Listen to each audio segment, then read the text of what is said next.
শেখ সাদী রহমতুল্লাহ আলাইহি 120 বছর দুনিয়ায় বেঁচে ছিলেন। তিনি 30 বছর এই পৃথিবীতে লেখাপড়া করেছিলেন। 30টা বছর, জন্মের পর থেকে 30 বছর পর্যন্ত একাধারে তিনি লেখাপড়ায় কাটিয়েছেন, পড়াশোনা। বাকি 30 বছর তিনি শুধু ভ্রমণ করেছিলেন তামাম দুনিয়ায়। বাকি 30 বছর তিনি 2টা কিতাব লিখেছিলেন, একটা গোরস্থান আর একটা বস্তা। এই 2টা কিতাবের ভেতরে শেষের 30 বছর চিন্তা করলেন, জীবনে বহু কিছু লিখেছি, মোহাম্মদ রাসূলুল্লাহকে নিয়ে আমি কিছু লিখতে পারি। উনি যখন একটা কবিতা লিখছিলেন রাতের বেলা, বালাগাল উলা বি কামালিহি কাশাফাত দুজা বি জামালিহি হাসানাত জামিউ খিসালিহি, এ পর্যন্ত লেখার পরে তার কলম বন্ধ হয়ে গেছে। তাহাজ্জুদের নামাজ আদায় করে সাই নামাজে তিনি ঘুমিয়ে গেলেন। স্বপ্নের ভেতরে মোহাম্মদ রাসূলুল্লাহ এসে ডাক দিয়ে বলে, সাদি, চিন্তা কিসের? এখানে একটা মাসলা বের হয়, আপনারা শুনতেছেন?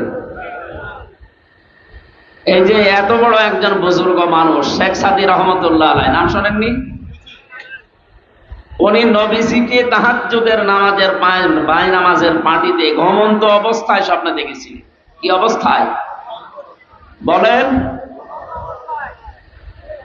পৃথিবীর এই চর্মচোখ দিয়ে নবীজিকে জেগে থাকা অবস্থায় দেখা সম্ভব না। কিন্তু আজ 2-3 দিন একটা বিষয় নিয়ে বিতর্ক চলছে। বাংলাদেশের একজন নাম করা আলেম ছিলেন, কিন্তু বাতিলের পাঁচাটা গোলাম, ফরিদউদ্দিন মাসুদ। এই লোকটা আকীদা পেশ করেছে যে আমি জীবিত অবস্থায় রাসূলকে দেখেছি। নাউজুবিল্লাহ। এটা কোনো মুমিনের আকীদা না, এটা ভ্রান্ত আকীদায় আছে। ও যদি তাওবা না করে ও মুশরিক। কথা বলছেন না? হযরতে শেখ সাদী ঘুমের ভেতরে তিনি বললেন, হে রাসূল, আমার চিন্তার বিষয়ে জীবনে বহু কিছু লিখেছি, কোনোদিন আমার কলম থেমে যায়নি। আজকে আপনাকে আমি লিখতে গিয়ে 3য় লাইনে আমার কলম থেমে গিয়েছে, আর মনে আসে না যে কি লিখবো, মিলাতেই পারি না। নবীজি স্বপ্নের ভেতরে ডাক দিলেন, সাদী, কলমটা হাতে নাও, আর আমি যা বলি এটা লিখে নাও। বলো তো কি কি লিখেছিলে তুমি?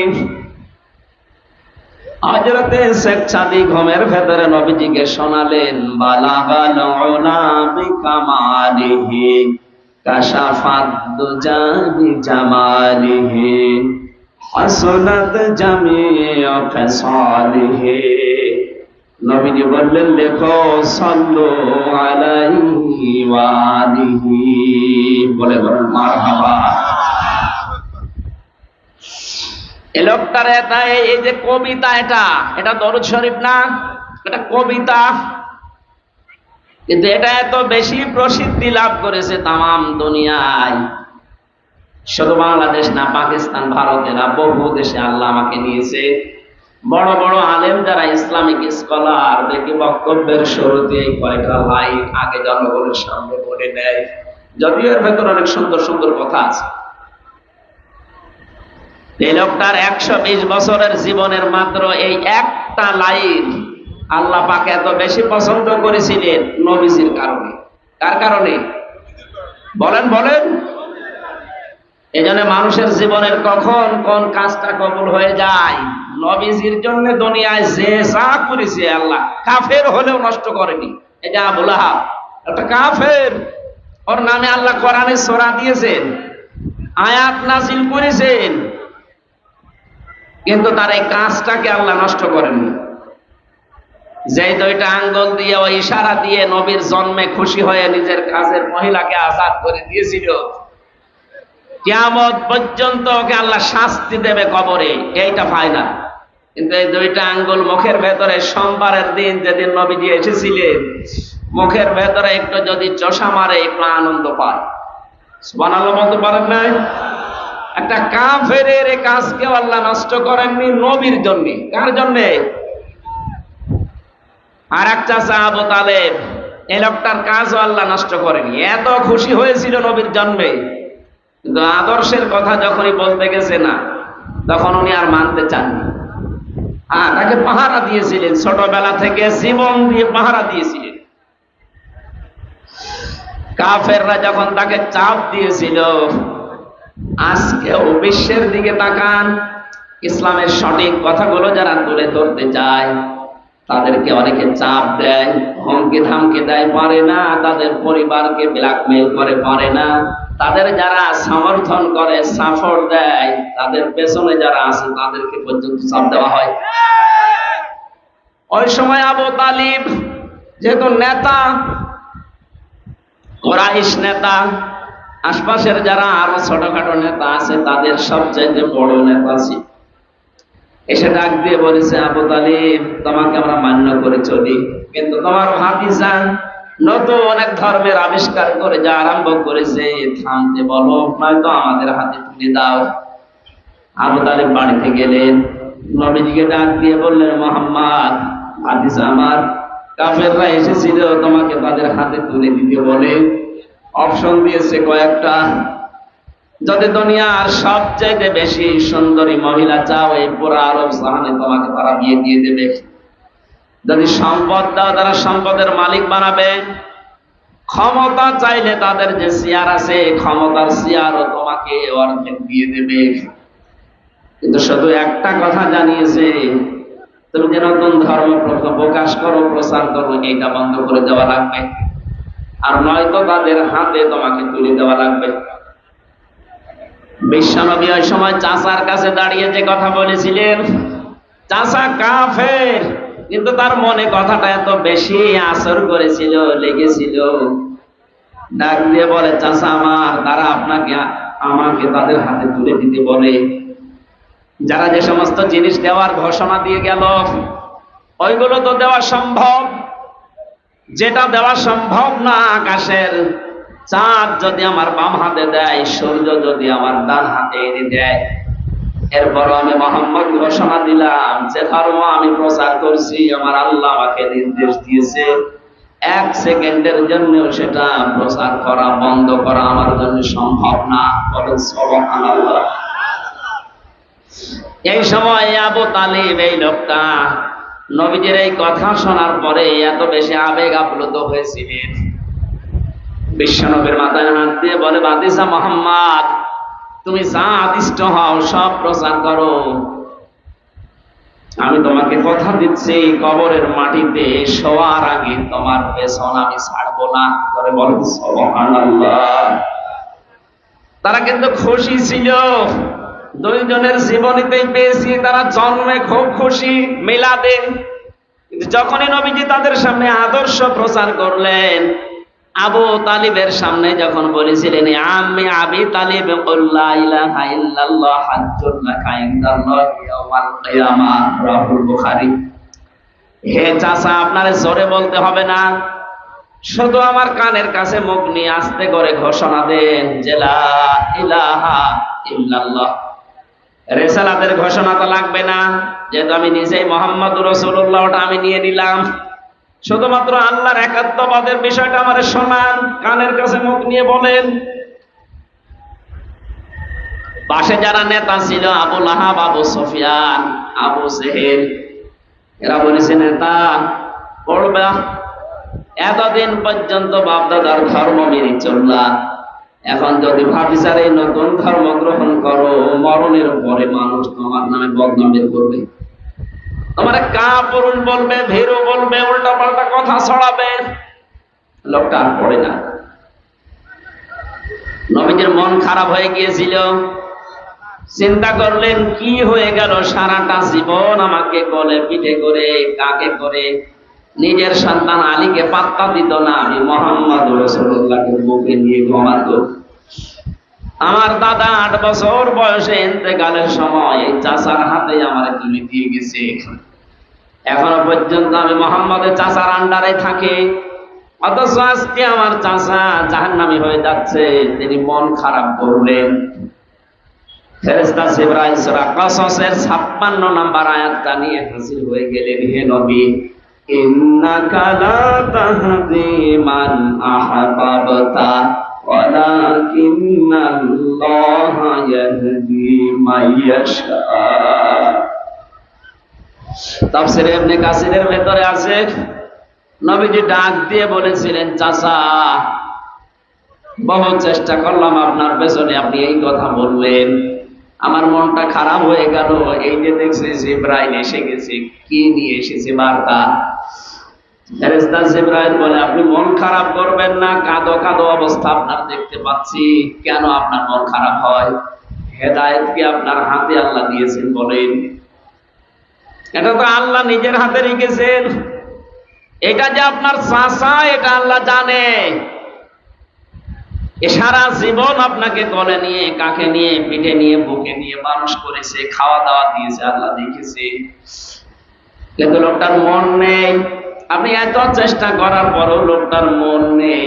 এই জন্য আমার আল্লাহ পাক তাকে জোর করে হেদায়েত দেয়নি। কারণ হেদায়েত কে পাবে এটা আপনার চাইতে আল্লাহ ভালো জানেন। বলেন সুবহানাল্লাহ। এই লোকটা এত কিছু করেছিল জীবনে খুশি আনন্দ মিলাতে, কিন্তু নবীর আদর্শের কথা শুনে তার মুখ ফিরিয়ে নিয়েছে।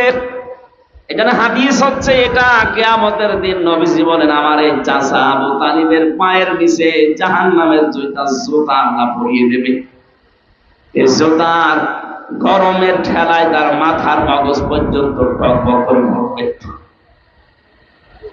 আর এক চাচা আবু লাহাবের কথা শুনলেন, বিশ্ব নবী সাফা পাহাড়ে দাঁড়িয়ে বলেছিলেন, ইয়া সাবাহা, হে সকাল। তার মানে মানুষ যদি বিপদে পড়তো ওই সময় পাহাড়ের পাদদেশে উঠে তারা ঘোষণা দিত, হে সকাল, আমার বিপদ চলছে। লোকজন সবাই যখন পাহাড়ের পাদদেশে হাজির হয়ে গেছে, ডাক দিয়ে বলে, মোহাম্মদ তোমাকে দেখতে পাচ্ছি, কি হয়েছে তোমার, কি বিপদ বলো? নবীজি ওই দিন বলেছিলেন, আমি যদি বলি পাহাড়ের পাদদেশে পেছনের সাইডে একদল শত্রু সেনা অবস্থান করছে তোমাদেরকে আক্রমণ করার জন্য, আমি তোমাদের যেটা অপেক্ষা করার জন্য বলছি, সতর্ক হওয়ার জন্য, এখন যদি সতর্ক না হও তাহলে তারা আক্রমণ করবে। ওরা বলেছিল, আপনি যা বলেন আমরা সব বিশ্বাস করি, কারণ কোনোদিন আপনি মিথ্যা বলেননি, এটা আপনারা জানি। যখনই নবীজি বললেন, তোমরা যদি এই মুহূর্তে আল্লাহর একাত্মবাদের স্বীকৃতি না দাও, তাহলে তার গজবের ফেরেশতারা অবস্থান নিচ্ছে, তোমাদের উপর আক্রমণ চালাবে। সামনে কেউ কোনো কথা বলে নাই, হাজারো মানুষের। একটা লোক দাঁড়িয়ে একটা পাথর নিয়ে নবীজির দিকে নিক্ষেপ করেছিল আর জানিয়েছে, তাব্বালাকা আলিহাদা জামাআতানা ইয়া মুহাম্মদ, এ মুহাম্মদ তুই ধ্বংস হয়ে যা। বলেন নাউজুবিল্লাহ। এই কথা বলার জন্য আমাদেরকে একত্রিত করলি, তুই ধ্বংস হয়ে যা, বরবাদ হয়ে যা, তুই নষ্ট হয়ে যা। আল্লাহ পাক এত বেশি নারাজ হয়েছিলেন এই কথার দ্বারা, ও হাত তুলে পাথর নিক্ষেপ করেছিল মাত্র এক হাত দিয়ে। কয় হাত? বলেন বলেন। অথচ কোরআন বলছে, তাব্বাত ইয়াদা আবি লাহাবি ওয়া তাব। এখানে তাব্বাত ইয়াদুন না, ইয়াদা নিয়েছিল। তাসনিয়ার কারণে নুনটা পড়ে গেছে, ইসাফতের কারণে নুনটা পড়ে গেছে। তাব্বাত ইয়াদা শব্দের শাব্দিক অর্থ হচ্ছে দুই হাত। আল্লাহ বলেন, আবু লাহাবের দুই হাতই ধ্বংস হয়ে যা। প্রশ্ন আসতে পারে, আল্লাহ কি অবিচারক? বলেন। সে তো এক হাত দিয়ে পাথর নিক্ষেপ করেছিল নবীর দিকে। আল্লাহ যদি রাগ করে কিছু করেও তাহলে তার এক হাত ধ্বংস হওয়ার কথা বলবেন? তাব্বাত ইয়াদুন কথা বলেন না কেন? দুই হাতের কথা দিলেন। আমি যদি এখন এই যে জিনিসটা পাথর মনে করি, এখান থেকে নিক্ষেপ করি, শুধু এক হাতের দ্বারা হবে না, এই হাত নড়াচড়া করবে। আপনি দেখেন, কোন পাথর নিয়ে যদি জোরে নিক্ষেপ করেন দূরের দিকে, এই হাত দিয়ে যদিও মারেন, এই হাত নড়াচড়া করবে, সাপোর্ট দিচ্ছে, সমর্থন জানাচ্ছে। আল্লাহ পাক বলেন, যখন পাথর নিক্ষেপ করে নবীর দিকে এক হাত দিয়েই করেছিল, কিন্তু এই হাত দিয়ে একটু নড়াচড়া করেছে, এজন্য আমি ওই হাতও রাখলাম না, নষ্ট করে দিলাম। এতটুকু আল্লাহ শেষ করেননি। শুধু আয়াত নাযিল করে আল্লাহ শেষ করবেন তা না, কিয়ামত পর্যন্ত আয়াত থেকে মানুষ যেন শিক্ষা নিতে পারে। যেহেতু তার 2 হাত আল্লাহ ধ্বংস করেছিলেন, কারণ এতটুকু যে হাত একটু নড়াচড়া করে সাপোর্ট দিয়েছে। আজ 1500 বছর পর বিশ্ব নবীর আদর্শের পেছনে যারা লেগেছেন, বিভিন্ন মানুষ আমরা দেখতে পাচ্ছি। হয়তো আপনি ডান হাত দিয়ে শক্তি সামর্থ্য অনুযায়ী কাজ করছেন, আর বাম হাত দিয়ে পেছনের দরজা দিয়ে অনেক রাখবার টাকা পয়সা ক্ষমতা দিয়ে আপনাদেরকে সাপোর্ট দিচ্ছে। আবু লাহাবের যদি 1 হাত দিয়ে পাথর নিক্ষেপ করে 2 হাতে ধ্বংস হয়ে যায়, আজ বিশ্বে যারা মুহাম্মদ রাসূলুল্লাহর আদর্শের পেছনে লেগেছে আর পেছনে যারা নড়াচড়া দিচ্ছে বাম হাতের মতো, কাউকে আল্লাহ ছাড় দেবে না, ধ্বংস করে দেবে। আল্লাহ পাক বলেন, মা আগনা আনহু মালুহু ওয়া মা কাসাব। শুধুমাত্র সে না, তার 2 হাত না, অতাব্বা সে ধ্বংস হয়েছিল, এটা প্রমাণিত। কতদিন পর্যন্ত মরে প্লেগ রোগে পড়েছিল ঘরের ভেতরে, যখন দুর্গন্ধ ছড়িয়েছে এলাকার মানুষেরা তার সন্তানদেরকে, আত্মীয় স্বজনদেরকে যখন ঘৃণা ঘৃণা ঘৃণা এ শব্দ উচ্চারণ করেছে যে আপনারা মানুষ, আপনাদের কারণে এলাকায় আমরা বাস করতে পারি না। লোকটা মরে পড়ে তাকে কবর দেওয়া, মাটিতে দেওয়া, ওর কাছে যাওয়া সব ভয়ে আছে। এখানে নবীজির পেছনে যারা লাগে, তার দুশমন যারা, তাদেরকে আল্লাহ এত বেশি অপমান করে, অপদস্থ করে। আপনি দুনিয়ার দিকে তাকান, এই 1500 বছরও আল্লাহ ঠিক ওইটাই করছে। ওদেরকে এত নিচে নামা, এত অপমান করে, ওর কাছেও মানুষ যেতে রাজি না। এই কালা মানিকের দিকে তাকান, হয়তো নবীজিকে কিছু বলেনি, কিন্তু নবীর নায়েব যারা, নবীর ওয়ারিস যারা, নবীর উত্তরাধিকারী, নবীর আলেম যারা, তাদের পেছনে সবচাইতে বেশি ভূমিকা ছিল এই লোকটার। কথা বলে না কেন? এবং হাসানুল হক ইনুর, রাশেদ খান মেননের, এ শয়তানরা আর যাই করুক, আলেমদের পেছনে লাগার 1 নাম্বার উস্তাদ ছিল। আল্লাহ এদের অপমানও বেশি করেছে। আর উপরে ঠিকঠাক, ভেতরে সদরঘাট যারা ছিল, উপরে আলেমদের সাথে ভালো ব্যবহার করত, আর ভেতরে গোড়া কেটে দিত। তার ভেতরে হাউ আঙ্কেল একজন, ছোট হুজুর যে পিসকে হুজুর, ওইটা আমার সাথে ছিল ছেলে, ও আমারে বলছিল, হামজা ভাই এই হাউ আঙ্কেল উপরে উপরে আমরা দেখি অনেক ভালো মানুষ, ব্যবহারও ভালো করতো। রিমান্ডে আমারে যখন নিয়েছে, হাতির ছিলে রাত 12:30টার সময় আমারে নিয়ে গেল। 2 দিকে রাস্তা ব্লক করা, 12:30 একটাই। আমার পুরা পোশাক খুলেছে, হাতে আমার সিগারেট লাগিয়েছে, আর একটা অর্ধ উলঙ্গ মেয়ে লোক কোথা থেকে যেন নিয়ে এসে আমার পাশে দাঁড় করিয়ে ছবি তুলছে। যারা যারা আছে আমার সামনে, পুলিশের কনস্টেবল এসআই যারা, ওরা বলছে এইটা সকালবেলা ইন্টারনেটে দিয়ে দেব, মানুষকে জানবে দেশের মানুষের হুজুর কত খারাপ। এত অসহায় মনে হচ্ছিল নিজেকে। এমনিতে তো আমি ছোট মানুষ ওদের তুলনায়, আমার বয়স বেশি, কিন্তু আমি তো সাইজে ছোট। যে মেয়ে লোককে নিয়ে এসেছে তার মাথা পর্যন্ত আমি, এত লম্বা মেয়ে লোক, আর আমি তো মাত্র 2 হাতের বেশি না, আমারই মাথা পর্যন্ত। এক এসআইকে ডাক দিয়ে বললাম, ভাই আপনারা যা করছেন এটা কি হারুন সাহেব জানেন? আমারে বলিত করাচ্ছে। অথচ তার আগের দিনও রিমান্ডে এত ভালো আচরণ আমার সাথে করে গেল। মাওলানা সাইদি সাহেব, মাওলানা মামুনুল হক, এমনকি আমির হামজা, এই সমস্ত নাম নিয়ে বেশ ভালো ভালো কথা বলছিল আমার মুখ থেকে কিছু বের করার জন্য। অথচ আজকে নাকি আচরণ গুলো সব তার নির্দেশে হচ্ছে। চোখের পানি ফেলে দিয়ে বললাম, মাবুদ আমি আর যাই হয়ে তোমার নবীর ওয়ারিস। আজকে যা করলো তুমি তো দেখলে, কালকে নাকি ওরা ইন্টারনেটে দেবে। যা যা করেছে আল্লাহ, তুমি যদি সত্যি এগুলো দেখতেছো, আমার বিশ্বাস তুমি ওর সাথে এরকম করো। তারা করে না? হ্যাঁ বলেন বলেন। ও ছোট হুজুরের হয়তো কয়েক ইঞ্চি আমি জানি না, কিন্তু এর যে 3 ইঞ্চি, তামাম দুনিয়া চিনি ফেলেছি। অনেক মহিলারা এখন জিকির করছে 3 ইঞ্চি 3 ইঞ্চি। মানুষ জিকির করে আল্লাহ, আর ওরা জিকির করছে 3 ইঞ্চি। আলেমদের উপরে উপরে অনেক ভালো ব্যবহার করতে দেখেছি কাউন্টার টেররিজমের রিমান্ডে, কিন্তু ভেতরে ভেতরে মানুষগুলো এত বেশি জঘন্য আচরণ করেছে, একটাকেও আল্লাহ ছাড়ে নাই। আমার যে লোকটা 11 ঘন্টা টাঙিয়েছিল ওই আসাদুজ্জামান, কাউন্টার টেররিজমের প্রধান, মানুষ নামে কলঙ্ক, একটা টাটকা নির্ভেজাল শয়তান, আমার কালো কাপড় দিয়ে চোখ বেঁধে নিয়ে মাটির নিচে নিয়ে মানুষকে বলতো পিটা। অথচ নিজের কামরায় যখন নিয়ে যেত রাতে, তখন তার আচরণ ফেরেশতার মতো। পরবর্তীতে কনস্টেবল যারা এসআই যারা ওদের জিজ্ঞাসা করতাম, ভাই এই এই যে আচরণ গুলো করলো, উনি জানে না মানে উনি তো করাচ্ছে।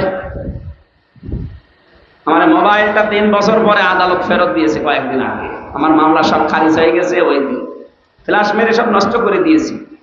এমন কোনো কিছু নেই যে ওরা দেখে নাই, যা ছিল।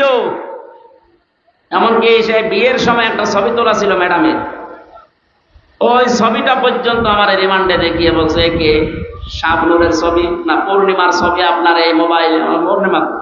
পূর্ণিমা করো কোথায় পাবো আমি? দেখি ওই ম্যাডামের বিয়ের ওই ছবি, আমার ম্যাডাম।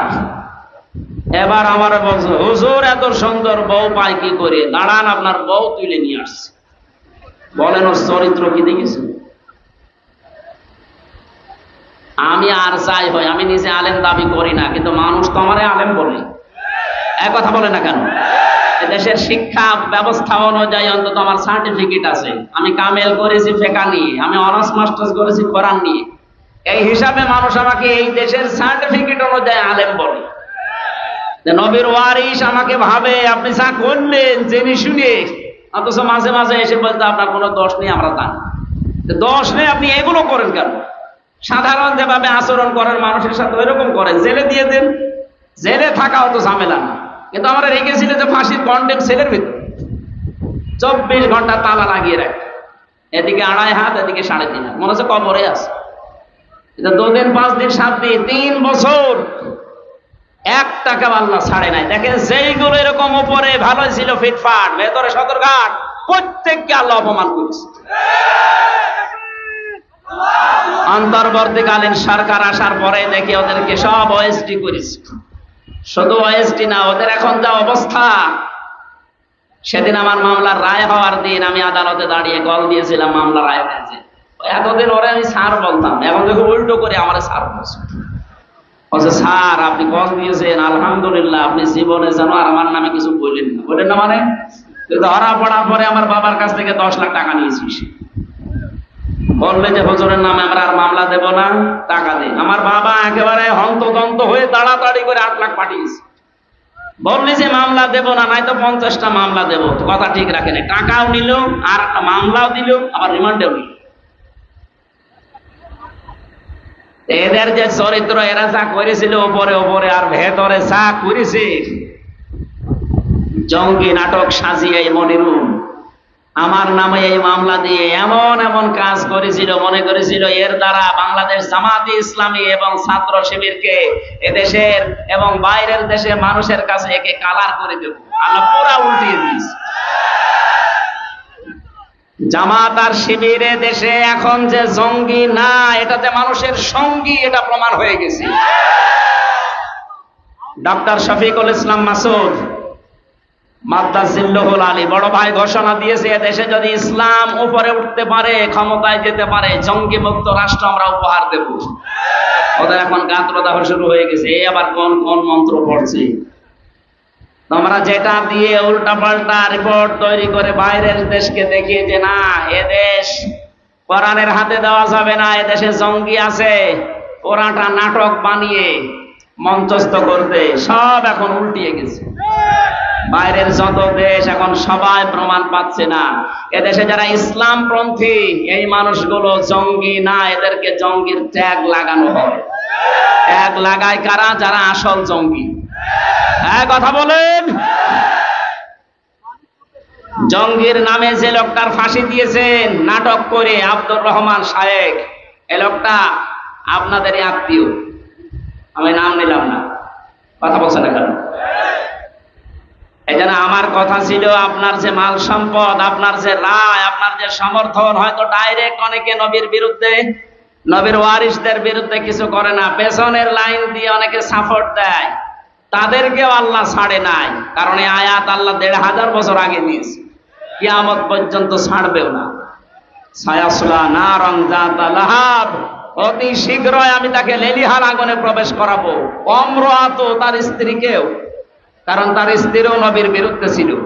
এখান থেকে প্রমাণ হয় যে সমস্ত মেয়ে কাজ তার স্বামীরা নবীজির বিরুদ্ধে, ইসলামের বিরুদ্ধে, আর বউগুলো মেয়েগুলো ইসলামের বিরুদ্ধে অবস্থান নিয়ে স্বামীকে সাপোর্ট করছেন, তাদেরকেও স্বামীর সাথে জাহান্নামে যাওয়া লাগবে। এই জন্য বিবেক আপনার আছে, আপনি তার গরু ছাগল না। এটা শুনছেন, পাল্টাবেন নিজেকে।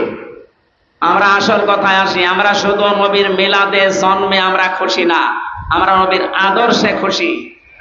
কারণ জন্ম নিয়ে, মিলাদ নিয়ে যারাই খুশি আমরা দেখতে পাচ্ছি তারা সব জাহান্নামী। কথা বলেন ঠিক কিনা?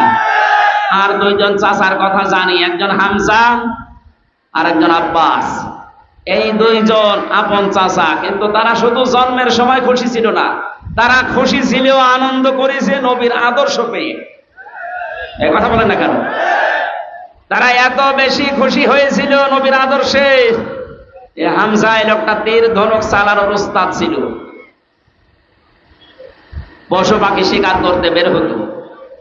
একদিন এক হরিণের পেছনে দৌড়াচ্ছে, মানুষ দেখলে তো হরিণ দৌড়ায়। হযরতে হামজা তীর নিয়ে যখনই তিনি জঙ্গলের ভেতরে এগিয়ে যাচ্ছেন, হরিণ দেখে নিজের কাছে চলে আসতেছে।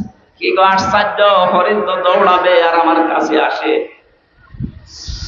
হরিণ একেবারে কাছে আসার পর ডাক দিয়ে বলে, মাবুদ, জীবনে আমার জবানটা খুলে দাও, আমি শুধু নবীর পক্ষে একটা কথা বলে জীবনটা ধন্য করি।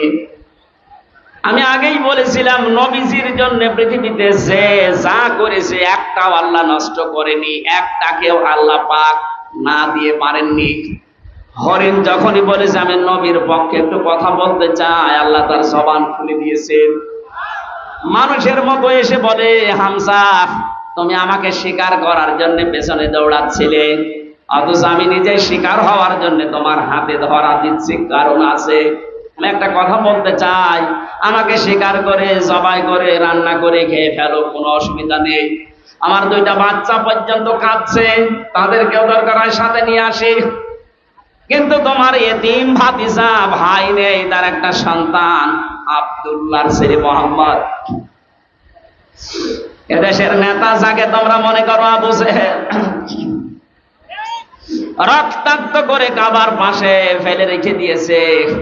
আমি তোমার কাছে জানতে চাই, এর কোনো প্রতিবাদ তোমার জানা আছে কিনা? তুমি কিছু করতে চাও?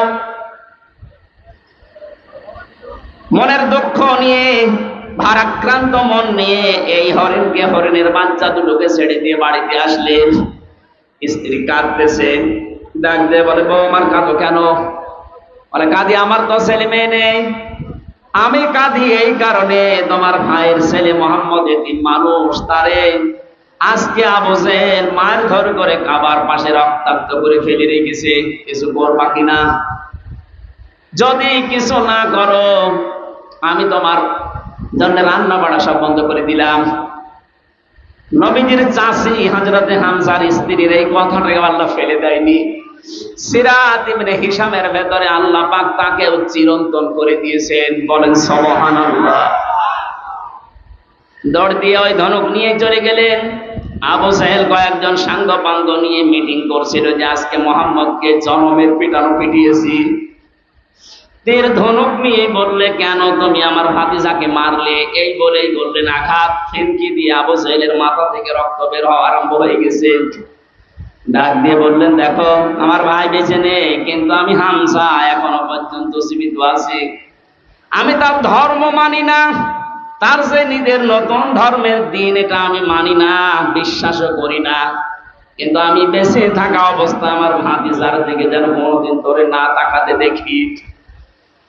যখন দেখছিল আশপাশের সাঙ্গ পাঙ্গ, তারা ডাক দিয়ে বলে, নেতা, শুধু অর্ডার দেন, হামজাকে আমরা শুইয়ে দেই।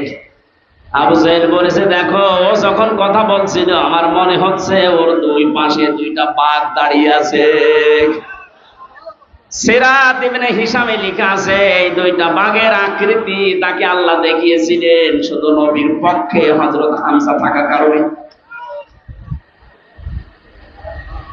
বাড়িতে গেলেন, যাবার পথে হযরত মুহাম্মদ রাসূলুল্লাহ কাত হয়ে পড়ে আছে পাহাড়ের পাদদেশে। মাথাটা তার উপরে নিলেন, ডাক দিয়ে বললেন, ভাতিজা তোমাকে যে আঘাত করেছিল এই মুহূর্তে তাকে আমি আঘাত করে রক্তাক্ত করে ফেলে রেখেছি, তুমি খুশি হয়েছো? নবীজি এবার চোখ তুলে তাকালেন, বললেন, চাচা আপনি এসেছেন, আমার শত্রুকে আপনি ওই পরিমাণে মার দিয়েছেন, আপনি আমাকে বলেন খুশি আছো কিনা? না, আমি খুশি হইনি। হযরত হামজা ওই সময় বলেছিল, ভাতিজা কি করলে তুমি খুশি হবে তাই বলো, আমি আজ তাই করব। নবীজি বললেন, চাচা সত্যি আপনি আমাকে খুশি দেখতে চান, আনন্দিত চান? বলে, হ্যাঁ চাই, বলো। আপনি আবু জেহেল সহ তামাম পৃথিবীর সবাইকে যদি মারধর করেন আমাকে খুশি পাবেন না। আমি খুশি হব তখন যখন আপনি আমার এই আদর্শটা মেনে পড়বেন, লা ইলাহা ইল্লাল্লাহু মুহাম্মাদুর রাসূলুল্লাহ।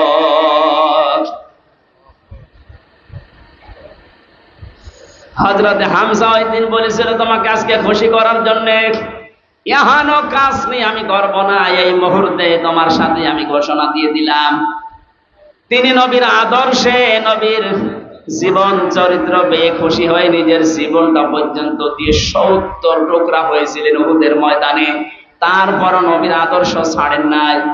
আল্লাহ পাক খুশি হয়ে আয়াত নাযিল করেছেন কোরআনে, রাদিয়াল্লাহু আনহুম ওয়া রাদু আন যালিকা লিমান খাশিয়া রাব্বাহ। এটা সাহাবায়ে কেরামের জন্য। হযরত হামজা সাহাবী ছিলেন না? কথা বলেন। তাহলে আমরা দুইজন চাচার কথা জেনেছি, তারা মিলাদে খুশি ছিল, আদর্শে খুশি না। দুইজনে জাহান্নামী, আবু তালেব আর আবু লাহাব। অপর দুইজন চাচা হযরতে হামজা, হযরত আব্বাস, এ দুইজন শুধু তারা জন্মে মিলাদে খুশি হয়নি, তারা আদর্শ পেয়ে খুশি হয়ে গেছে, আনন্দ করেছে, নিজের জীবন পর্যন্ত বিলিয়ে দিয়েছে। আল্লাহ দুইজনকে জান্নাত দিয়ে দিয়েছে।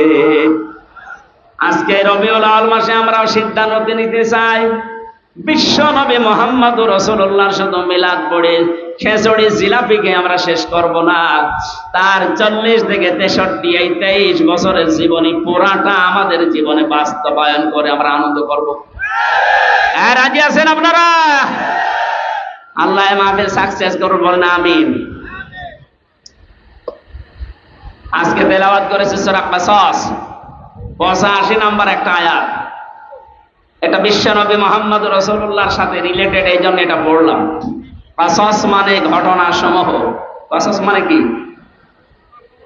আল্লাহ রাব্বুল আলামিন বলেন, ইন্নাল্লাযী ফারাদা আলাইকাল কুরআনা লারাদ্দুকা ইলা মাআদ।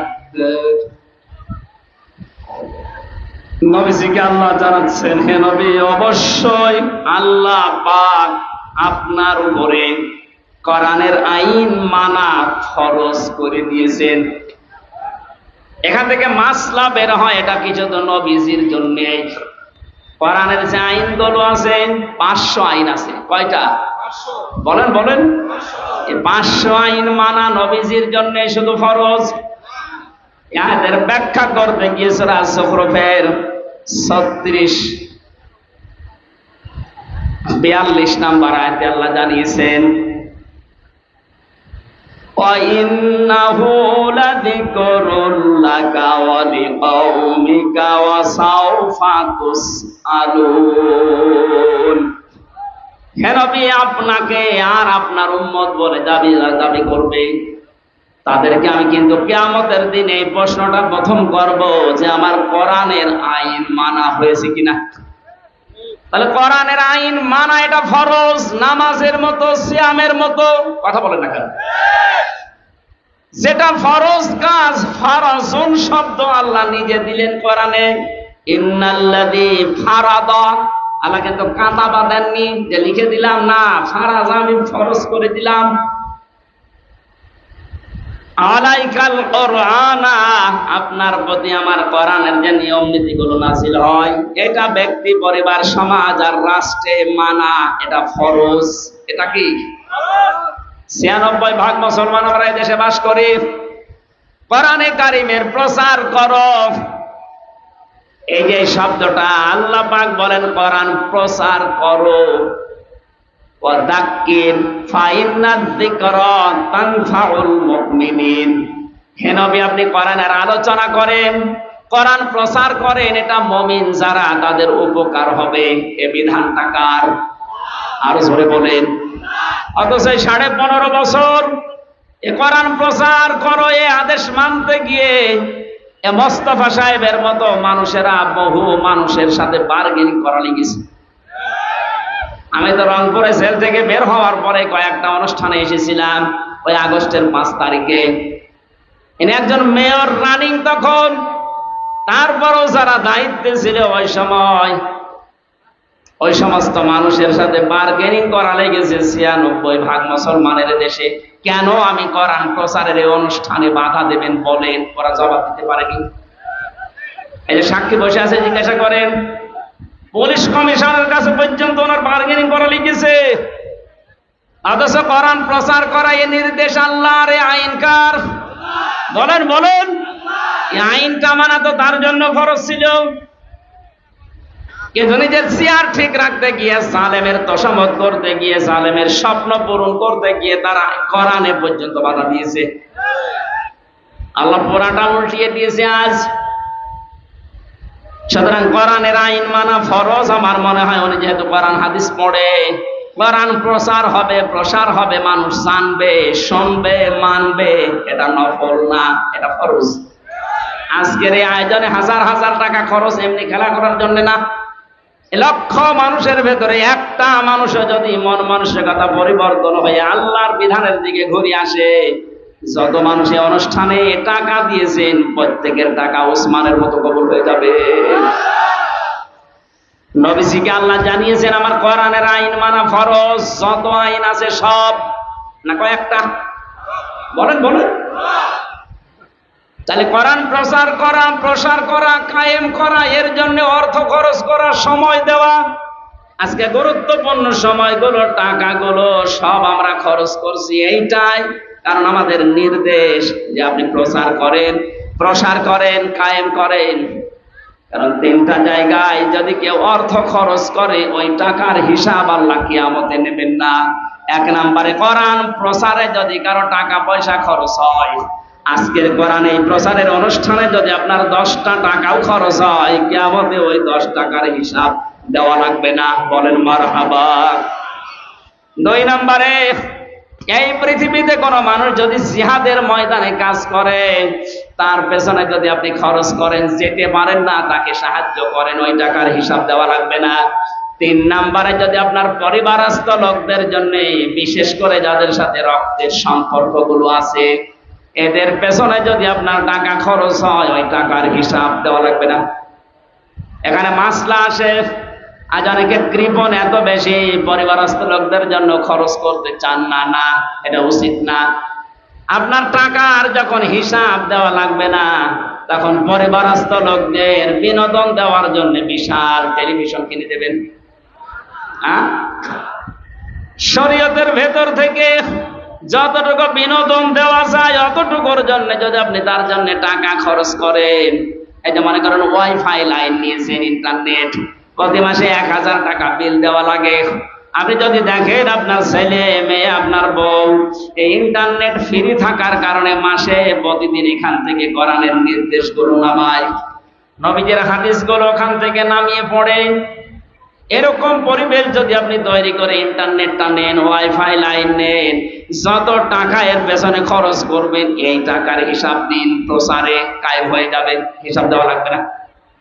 কিন্তু পরিবেশ তৈরি না করে যদি ওয়াইফাই লাইন নিয়ে দেখেন আপনার মেয়ে, আপনার ছেলে উলঙ্গ নাচ দেখছে, আপনার তো ডবল সওয়াব হবে।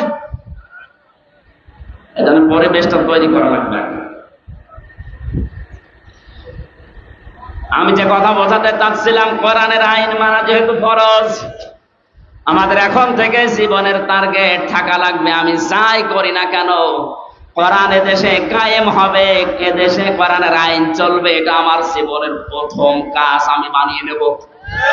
এই যদি কেউ রাজনীতি মনে করেন, হ্যাঁ এটাই রাজনীতি, কারণ বিশ্ব নবী এইটা কায়েম করার জন্য 27টা যুদ্ধে তিনি নিজে নেতৃত্ব দিয়েছেন, আর 87টা গাজওয়া, সারওয়া, জিহাদ এগুলোর তিনি মানুষকে দিয়ে পরিচালিত করেছিলেন মাত্র 13 বছরে।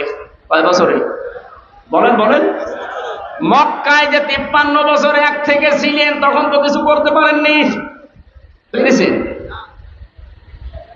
ওখান থেকে যে মদিনায় গেলেন 53 বছর বয়সে, মাত্র 10টা বছর মদিনায় ছিলেন। এই 10 বছরের ভেতরে তাকে 27টা যুদ্ধে নিজে নেতৃত্ব দেওয়া লেগেছে।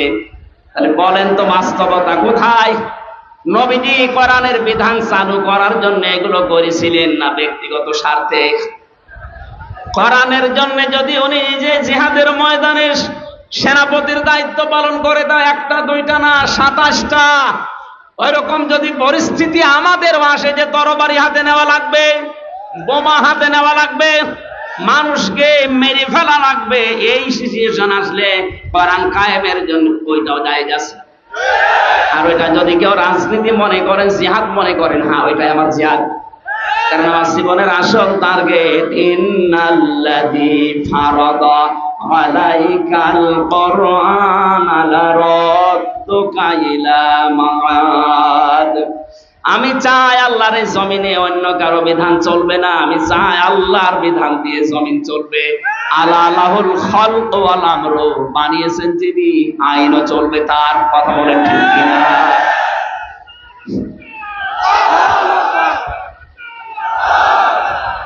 এবার আসেন দ্বিতীয় শব্দে, লারাদ্দুকা। এই আলেম যারা আছেন, জ্ঞানী মানুষ যারা, গ্রামার বসে আর্মি, লাম দিয়েছেন আল্লাহ, লামে তাকিদ। আল্লাহ বলেন লারাদ্দুকা ইলা মাআদ। হে নবী, এটা কায়েম করতে গিয়ে আজকে আপনি অসহায় হয়ে পড়েছেন, কেউ আপনার পাশে নেই, শুধু একজন মানুষ আপনাকে সাপোর্ট করছে, বন্ধুদের ভেতরে হযরত আবু বকর। লারাদ্দুকা ইলা মাআদ, আপনাকে আজ ওরা যেখান থেকে তাড়িয়ে দিচ্ছে, এই জায়গায় আমি আল্লাহ আপনাকে আবার ফেরত নিয়ে আসবো বীরের বেশে। 1500 বছর আগের এই কথা, আমার মনে হয় 2014 সালের 5 আগস্টে আল্লাহ বাস্তবে দেখিয়েছেন। এই 15.5 বছর যাদের নাম উচ্চারণ পর্যন্ত এ দেশে নিষেধ ছিল, 5 দিন আগেও যাদেরকে নিষিদ্ধ ঘোষণা করেছিল, কথা বলে না কেন? মনে হচ্ছিল ওই সময় পুরো জমিন আমাদের জন্য সংকীর্ণ, কোন জায়গায় আমাদের জায়গা নেই। শেষের 5 দিন কি অবস্থায় ছিলেন আপনি বলেন? আল্লাহ বলেন লারাদ্দুকা ইলা মাআদ। আপনি যাচ্ছেন আজকে একা একা, নবীজি ওখান থেকে বের হলেন, বাড়ি থেকে বের হয়ে তিনি আবু বকরের বাড়ি থেকে ডাকলেন, আবু বকর। সঙ্গে সঙ্গে হযরত আবু বকর একটা টোপলা মাথায় নিয়ে দাঁড়িয়ে। নবীজি বলেছিলেন তুমি কি ঘুমিয়েছিলে না? একটা ডাক দিলাম তাও আস্তে করে চলে আসলে মানে?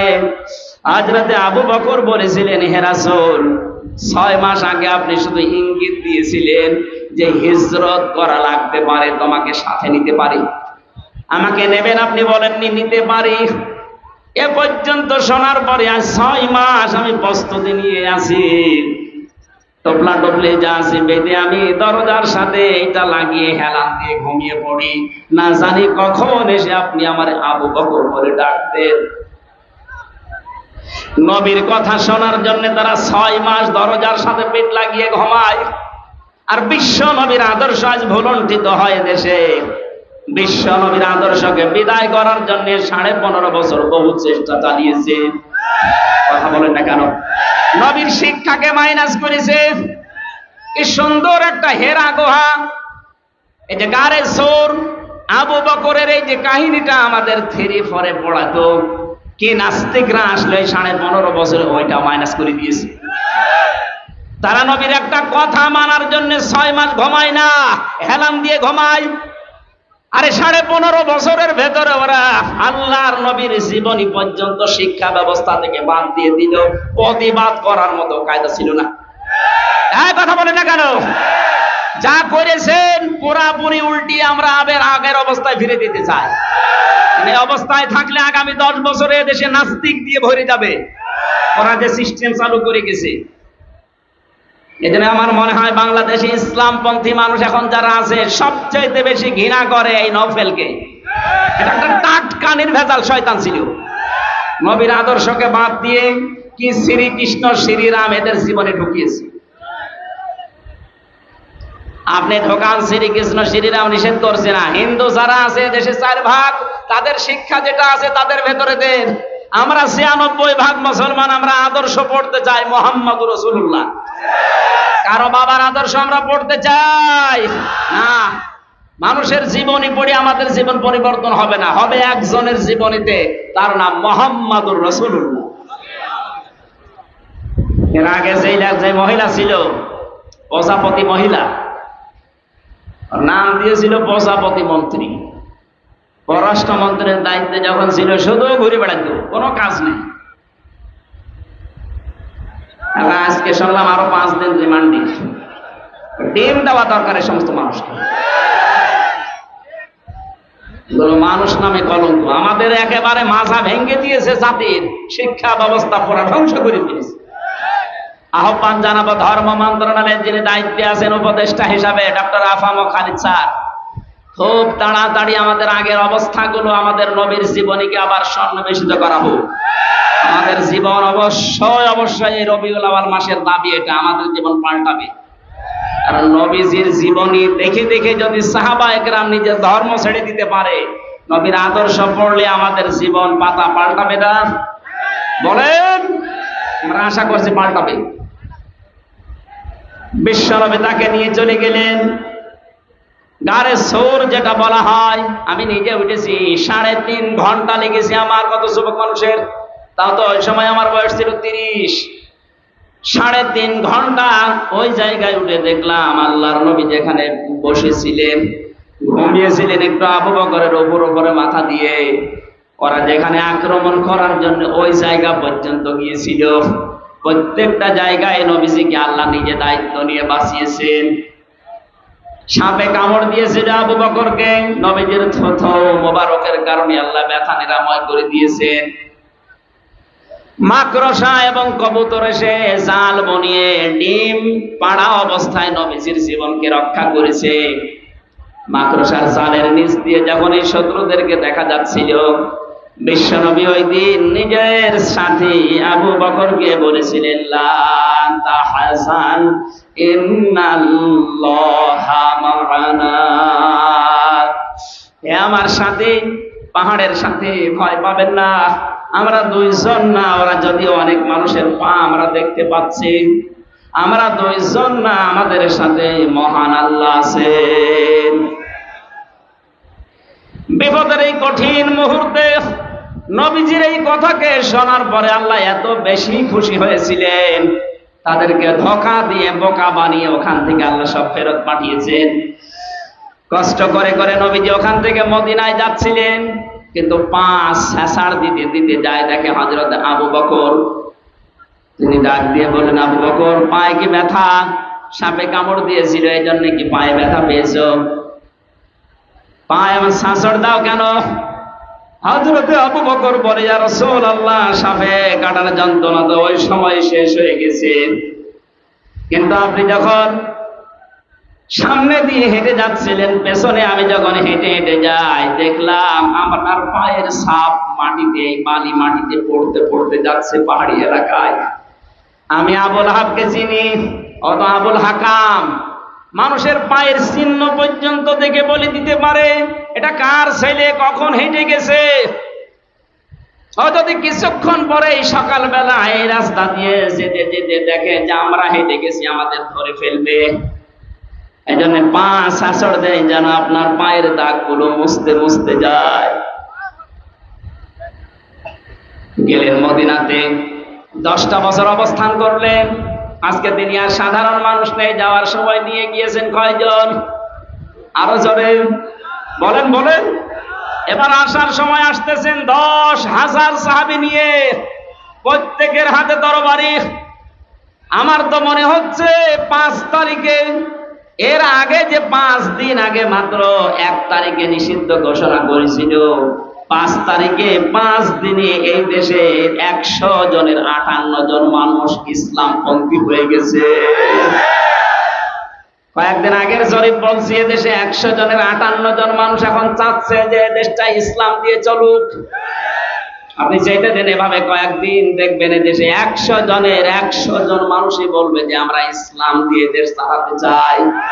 তারা ইসলাম দিয়ে চললে টাকা পাচার হবে না, বেগম পাড়া হবে না। হ্যাঁ, কথা বলে না কেন? কেউ খেয়ে থাকবে, কেউ নেই খেয়ে থাকবে না। ইসলাম আসলে সবাই সমান। নিজের দায়িত্ব নিয়ে যাকাতের টাকাগুলো গরিবের বাড়িতে আপনি দিয়ে আসবেন। যাকাত নেওয়ার জন্য মানুষ দলে দলে পালে পালে আপনার বাড়িতে এসে পিষে মরবে না। নিজের দায়িত্ব থেকে আপনি নিজে দিয়ে আসবেন। অনেকে মনে মনে করে যে ইসলাম যদি এসে যায় তখন আমি যে লাল পানি খাই, আমি যে একটু ডাল খাই, আমি যে একটু বাবা খাই, আমি যে আকিস বিড়ি খাই, আসিস বিড়ি খাই, কি হবে? এগুলোর কি হবে? শোনেন, ইসলাম যদি সত্যি এদেশে কায়েম হয়ে যায়, এই যে মেয়র সাহেব যদি এখন বিড়ি খায় কি আমি জানি না, খায় আকিস বিড়ি বা আসিস বিড়ি যাই খায়, মসজিদের ভেতরে যদি প্রবেশ করে, ওরা মসজিদটা আল্লাহর রহমত দিয়ে ছায়া দেওয়া। এই জন্য মসজিদে উনি প্রবেশ করলে বলে আল্লাহুম্মা আফতাহ লি আবওয়াবা রহমাতিক, হে আল্লাহ তোমার রহমতের দরজা সব আমার জন্য খুলে দাও। একথা বলে না? একথা বলে না কেন? তার মানে মসজিদ হচ্ছে রহমতের জায়গা। পৃথিবীতে কেউ যদি আল্লাহর রহমত পেতে চায়, দয়া চায়, তাহলে তার মসজিদে যাওয়াই লাগবে, মাস্ট বি। রহমতের জায়গা মসজিদ ছাড়া দুনিয়ায় নেই। কিন্তু কোন মানুষ যদি পৃথিবীতে গজব চায়, জেনা ব্যভিচার যেখানে হয়, যেখানে মানবতার লুণ্ঠন হয়, মানুষের অধিকার নষ্ট করা হয়, ওই জায়গায় যেন সে যায়। আমার মনে হয় যারা মানবতাকে ধ্বংস করার জন্য, ইসলামকে বিদায় করার জন্য যারা সলা পরামর্শ করেছিল, যে সমস্ত বাড়িতে বসে বসে, যে সমস্ত ঘরে বসে বসে আপনি তাকান তাদের দিকে, ওই মানুষগুলোর জায়গা, বাড়ি, ঘর এখন সব অভিশপ্ত হয়ে গেছে। হ্যাঁ, কথা বোঝার চেষ্টা করেন। আমি তো আমার কুষ্টিয়ার কথা বলছি।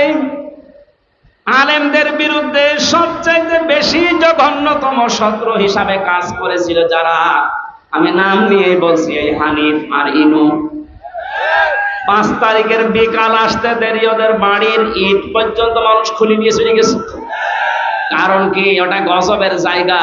ওখানে বসে বসে আলেমদের বিরুদ্ধে, ইসলামের বিরুদ্ধে ওরা সলা পরামর্শ করত। আল্লাহর নবী মুহাম্মদুর রাসূলুল্লাহ সাল্লাল্লাহু আলাইহি ওয়াসাল্লাম আজকে তিনি আর একা আসতেছেন না, সাথে আছে 10,000 এবং প্রত্যেকের হাতে খোলা তরবারি। কাবা শরীফ পাওয়ার কিছু দূর আগে নবীজি তাঁবু টাঙালেন রাতের বেলা। কালকে আমরা মক্কা বিজয় করব, দখল করব মক্কা। ওরা বহু অত্যাচার এই 13 বছর আমাদের উপরে করেছিল। যাদেরকে ওরা হাত কেটে দিয়েছে, পা কেটে দিয়েছে, সেই আম্মার, ইয়াসির, বেলাল, খাবায়েব, খব্বাব সব আজকে সাথে এসেছে। বিশ্বনবী সবাইকে ডাক দিয়ে বললেন যুদ্ধের কিছু কৌশল আছে। ওরা আবু জেহেল তো বদরের ময়দানে শেষ হয়ে গেছে, নেতৃত্বে আছে আবু সুফিয়ান, লোকটা ছাড়বে না, খুব বিচক্ষণ মানুষ। এখানে আমাকেও বিচক্ষণের পরিচয় দেওয়া লাগবে। সাহাবায়ে কেরাম, তোমরা 3টা কাজ বেশি বেশি করবা, আর 3টা কাজ একেবারেই করবা না। যে 3টা কাজ একেবারেই করবা না, কোন মহিলা, কোন নারী, এদের গায়ে হাত দিবা না। 2 নম্বরে কোন শিশুর গায়ে হাত দিবা না। যদি কেউ ক্ষমতা পায়, বিজয় হতে পারে, তাহলে তাদের এই কর্মসূচিগুলো নেওয়া দরকার। যে মহিলাদের গায়ে হাত দেওয়া যাবে না, শিশুর গায়ে হাত দেওয়া যাবে না, কোন বৃক্ষ কাটা যাবে না।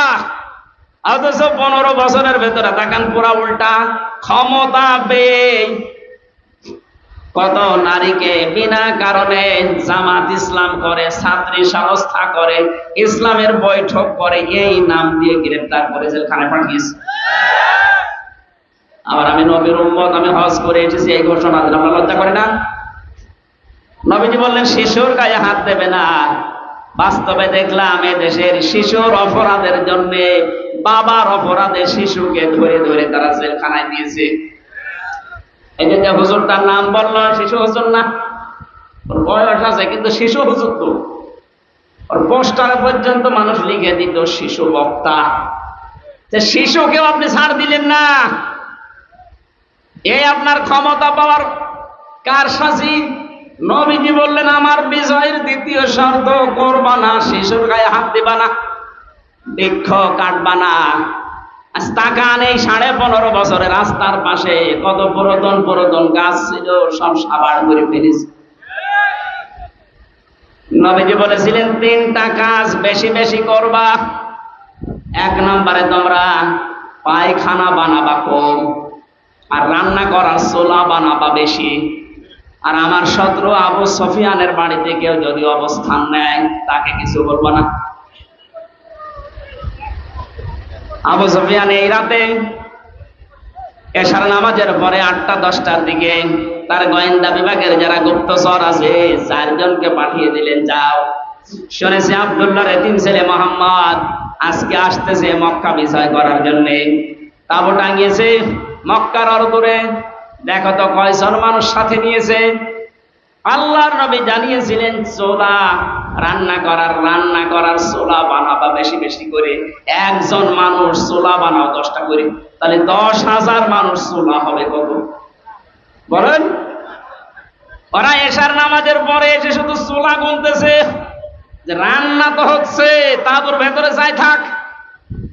চোলা গুনতে গুনতে ওদের রাত গভীর হয়ে গেছে। ফেরত যে বলে নেতা, মানুষ কত আছে জানি না, চোলা যত চোলা গুনি শেষ করতে পারিনি। ধমক দিয়ে বলে তোদের পাঠালাম মানুষ গণনা করতে, তোরা গণনা করলে চোলা হবে না, তোদের দিয়ে আরেক দলকে ফজরের পরে পাঠালেন, যাও। রাতের বেলা হয়তো ওরা টের পায়নি, দেখতে পায়নি, এখন একটু ফর্সা হচ্ছে, সময় যাও। নবীজি বলেছিলেন তোমরা পায়খানা বানাবে কম, মানুষ 10,000, পায়খানা 10টা। এ রাতে যেহেতু সবার এই কাজে যাওয়া লাগে, সকালবেলা ওরা এসে থাকে এক একটা পায়খানার সামনে প্রায় 600, 700, 1000 মানুষ দাঁড়িয়ে। চিন্তা করছে তাবুর ভেতরে লোক আছে কিনা জানি না, কিন্তু পায়খানার সামনে অবস্থা কি। কয়েকটা লাইন গুনতেছে, 3-4 হাজার গণনা করে বলছে দরকার নেই। ডাক দিয়ে বলে কি অবস্থা, মানুষ কত আছে জানি না, এক একটা পায়খানার সামনে মানুষ যত আছে লাইন গণনা করে শেষ করতে পারিনি। আবু সুফিয়ান রাগান্বিত হয়ে বলে বেটা বেয়াদব লোক, পাঠালাম কি আর করিস কি, তোদের দিয়ে হবে না, আমি নিজে যাবো। আজ নিজেই সকালবেলা গেছে। নবীজি ফজরের নামাজ আদায় করার পর তিনি যেহেতু এখন প্রস্তুতি নেবেন, আর খালি হাতে প্রস্তুতি নেওয়া জায়েজ নেই। আজ আমরা অনেকে শুধু তসবিহ নিয়ে পড়ে আছি। কথা বলেন না কেন? এই রাতে তো আপনি 13 তারিখে মার খেয়েছেন, 13 সালে। যদি ওই সময় শুধু তসবিহ না নিয়ে তসবির সাথে আরো কিছু নিতেন, মারতে আসলে আরো ওদের 10টা মারলে 5টা পড়তো।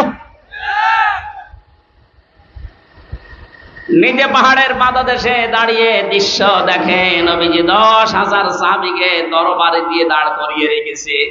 সূর্যের আলো লাগতেছে, চিক চিক করে আলো জ্বলে। মনের অজান্তে কথা তার মুখ দিয়ে বের হয়ে গেছে, আহ কি সুন্দর দৃশ্য লাগছে। গিয়েছে একজন, সাথে নিয়ে আজকে এসেছে 1000 মানুষ নিয়ে। পেছনে তাকিয়ে দেখেন নবীর আপন চাচা হযরত আব্বাস। ডাক দিয়ে বলে আব্বাস তাকাও তোমার ভাতিজার দিকে।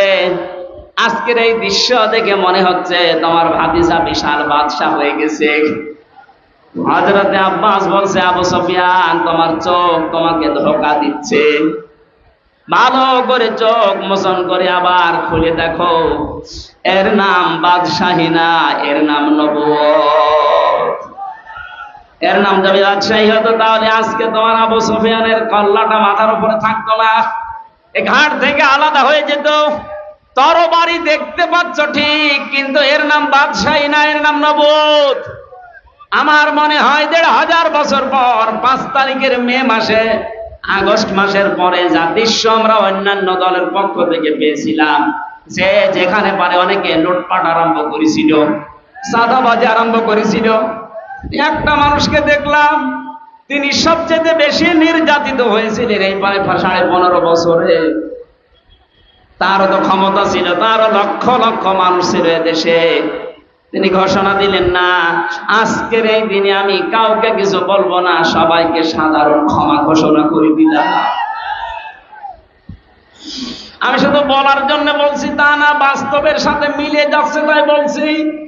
ওনার আদর্শটা রাসূলের কাছ থেকে নেওয়া, কথা বলেন ঠিক কিনা? সব কসুর পাতার মতো কাঁপছিল। নবীজি বললেন, লা তাসরিবা আলাইকুমুল ইয়াউম, কোনো ভয় নেই, চিন্তা নেই। আমার ভাই ইউসুফ যেভাবে মাফ করে দিয়েছিল, আজকে তোমাদের প্রতি আমার কোনো ক্ষোভ নেই, অনুরাগ নেই, সব আমি আল্লাহর জন্য তোমাদেরকে মাফ করে দিলাম।